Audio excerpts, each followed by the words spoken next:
అంటే క్వశ్చన్ అంటే చాలామంది బయట ప్రేక్షకులలో ఈ వంశపారపర్యం అన్నది రాజకీయాల్లోనే కాదు ఇండస్ట్రీలో ఉందన్నది అందరికీ తెలుసు.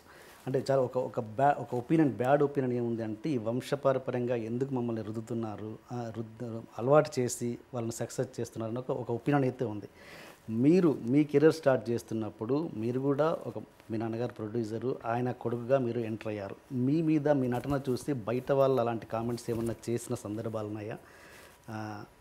మొదట్లో ఇప్పుడు కాదు, డైరెక్ట్గా లేదండి. ఇప్పుడు ఒకటి ఏంటంటే ఇంట్రడక్షన్ వరకు నాన్నగారు ఉపయోగపడతారండి. ఆ తర్వాత ఎందుకు ఉపయోగపడతారు ఎవరైనా? అది ఎంట్రీ టికెట్, ఒక అడ్మిషన్. It's simple entry. మాకేంటంటే జస్ట్ ఓకే మా అబ్బాయి పెట్టుకోండి, లేకపోతే నేను తీస్తా సినిమా అనేది ఎంట్రీ. వీసా ఇప్పుడు పాస్పోర్ట్ వచ్చింది, బేసిక్లీ వీసా రాలా, సిటిజన్ అవ్వాలా. అప్పుడు సిటిజన్ మనం అవ్వాలి. There are people who failed also, no there are so many examples. Star sons fail అయిన వాళ్ళు కూడా ఉన్నారుగా. అందరూ సక్సెస్ అవుతారని రూల్ ఏం లేదు. సో అది ట్యాగ్ వరకు పనికి వస్తుందండి, అంతే. ఆ తర్వాత you have to succeed on your own. There is know the choice ఎవరికైనా సరే. మీ ఉద్దేశంలో మీరేమంటారు? జగపతి గారిని రుద్దితే ఇంతవరకు వచ్చారా, లేకపోతే తన టాలెంట్ తోటనే ఇంత వచ్చారని? First beginning stage I'm talking about the beginning stage అనేది అసలు అవుట్ ఆఫ్ క్వశ్చన్ అండి. ఇండస్ట్రీలో రుద్దటం, సొంతంగా డబ్బులుండి విపరీతంగా ఖర్చు పెట్టి ఎన్ని సినిమాలైనా తీద్దాం, పెద్ద డైరెక్టర్ని పెట్టి అంటే ఆ కెపాసిటీ ఉన్న వాళ్ళకి రుద్దటం అవుతుంది తప్ప నాలాంటి వాళ్ళకి రుద్దటం ఉండదు. ఎందుకంటే 2 సినిమాలు తీసి నాతో నాన్నగారు అయిపోయారు, టోటల్గా బ్యాంక్రప్ట్ అయిపోయారు. సో ఇంకా ఆయన తీసేది ఏం లేదు. ఇప్పుడు రెండో వాళ్ళు అంటారా, ఇట్స్ కంప్లీట్లీ ఇండస్ట్రీ అనేది దెర్ ఇస్ నో ఏమంటారు దాన్ని, మనాడు లేకపోతే మనాడు అంటే I'm not talking about caste అండి, టోటలీ అగెయిన్స్ట్ దాట్. అంటే పాపం తీసుకుందాం, పైకి తీసుకొద్దాం, అవన్నీ పెద్ద ఉండవు ఇక్కడ.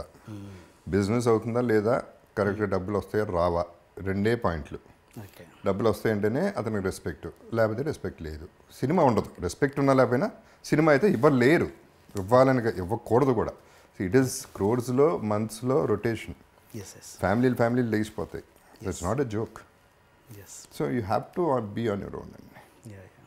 అండ్ మీ కెరీర్ని ఒకసారి అనలైజ్ చేసుకుంటే మీకు ఏమనిపిస్తుంటుంది అంటే, బాలకృష్ణ గారు, చిరంజీవి గారు, వెంకటేష్ గారు, నాగార్జున గారు, వీళ్ళ నలుగురు మీకంటే ముందుగా కెరీర్ స్టార్ట్ చేశారు, ఇంకా స్టిల్ దే ఆర్ రన్నింగ్.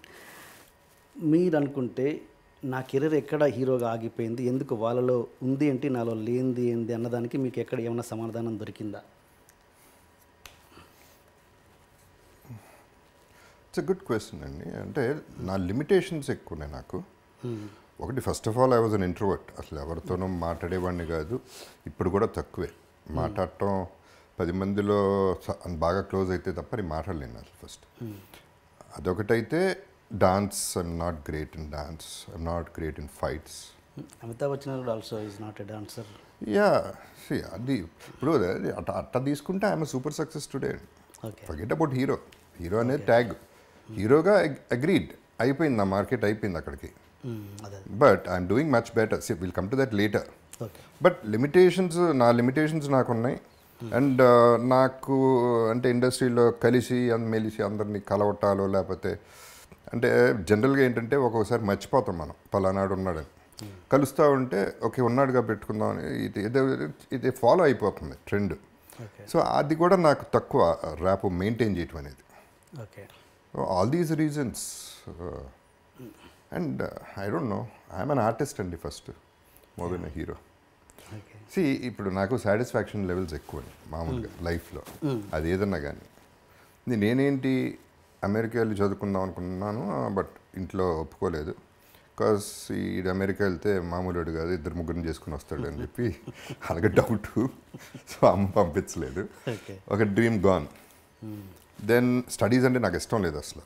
నాకు చదువు అంటేనే పడదు. అంటే ఒక బంధించి ఈ రూమ్లో కూర్చోవాలి నువ్వు అంటే నేను కూర్చోలేను, నా క్యారెక్టర్ అది కాదు, నన్ను వదిలేయాలి. I'm a free bird. So చదువు పడదు, బిజినెస్ పనికిరాను.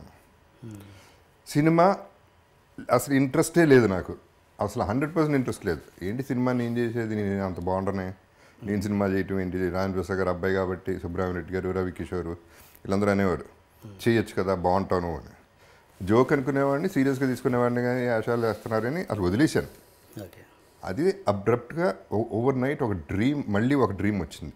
ఒక డ్రీమ్ షాటర్ అయిపోయింది యూఎస్. ఇంకో డ్రీమ్ వచ్చింది, అది ఇంపాసిబుల్ డ్రీమ్ అయిపోయింది. అప్పుడు ఏమవుతుంది, when you think it is impossible and something possible is happen, already happen అయిపోయింది కదా. సో నా సాటిస్ఫాక్షన్ లెవెల్ అక్కడే వచ్చింది. అంటే చేశా, సాధించా. ఎందుకంటే ఆ హీరో అవ్వడానికి, ఆ ఒక సినిమా చేయడానికి రోజు ఏడ్చా రాత్రులు. ఒక్కడిని కూర్చుని ఏడ్చా, అయ్యో ఇది కూడా రాదు, ఇంకేంటి, ఇంకా లైఫ్ లేదు అనే పద్ధతిలో ఒక లవర్ లాగా ఫీల్ అయిపోయాను. సో బట్ అది అయ్యింది. సో ఒక సినిమా కాదు, 130 సినిమాలు హీరోగా, 100 సినిమాలు హీరోగా చేశాను. So why should I be unhappy? Where did I see unhappy, happy పక్కన పెడితే where did I lose? I'm not a loser. I would have been a loser. అక్కడ గివప్ చేసి నేను అయిపోయి రిటైర్ అయిపోయి, లేకపోతే ఒక తాగుబోతు అయిపోయి ఇంకోటో డిప్రెషన్లోకి వెళ్ళి ఉంటే I'm a loser. But I one back much more. So I think I'm an artist, so I am acting. I'm not even a villain. I'm not an antagonist. I'm not a protagonist. I'm an actor. Jagapathi గారు ఎప్పుడు డిప్రెషన్లోకి వెళ్ళిపోలేదా తన లైఫ్లో? వెళ్ళానండి డెఫినెట్గా. అంటే total కెరియర్లో ఒక ఫోర్ టైమ్స్ అయి ఉండొచ్చు. ఫస్ట్ ఒక ప్రొడ్యూసర్ వీడు పనికిరాడు యాక్టర్ కింద అన్నప్పుడు ఒకటి. న్యాచురలీ నా వల్ల ఆస్తులు అమ్ముకోవాల్సి వచ్చింది నాన్నగారు, దట్ ఈస్ వన్. అది కూడా యాక్చువల్లీ నిజం చెప్పాలంటే ఎక్కువ ఫీల్ అవ్వాలి, అదేంటో ఫ్లోలో అట్లా అయిపోయింది. జనరల్గా నేను ఫ్లోలో తీసుకుంటాను, నేను టైం నమ్ముతాను, అది పద్ధతిలో తీసుకెళ్తుంది, ఏదైనా టైం అంటాను. ఇప్పుడు గుడ్ టైం రన్నింగ్, అందుకని బాగున్నాయి నా సినిమాలు. సో బ్యాడ్ టైం అప్పుడు బ్యాడ్ టైం రన్నింగ్, ఆ బ్యాడ్ టైం కూడా బ్యాడ్ టైం వస్తుంది, అది అప్పుడు బాగుంది, గుడ్ టైం వస్తుంది. ఓకే, ఇదే పొజిషన్లో నేను ఉండను, నేను వెళ్తాను, ఇంకోటి వస్తాడు. సో ఇవన్నీ ఇక నడుస్తూనే ఉంటాయి లైఫ్లో, అన్నీ సీరియస్గా తీసుకుంటే కుదరదు. ఎప్పుడు ఐ ఫెల్ట్ బ్యాడ్, టోటల్గా నేను బ్యాంక్రప్ట్ అయిపోయి అసలు ఏంటి నేను ఆస్తి మిగల్చలేదు ఎవరికి, అసలు ఎలా బతకాలి అనే పద్ధతిలో ఉన్నప్పుడు లాస్ట్ ఫ్యూ డేస్ 2011-2012 పీరియడ్లో I was in a very bad state of depression. In the sense అంత డిప్రెషన్ అంటే అందరికీ తెలిసేలా అంత డిప్రెషన్లో లేకపోతే ఇంకోటి కాదు. I use to feel bad అంతే.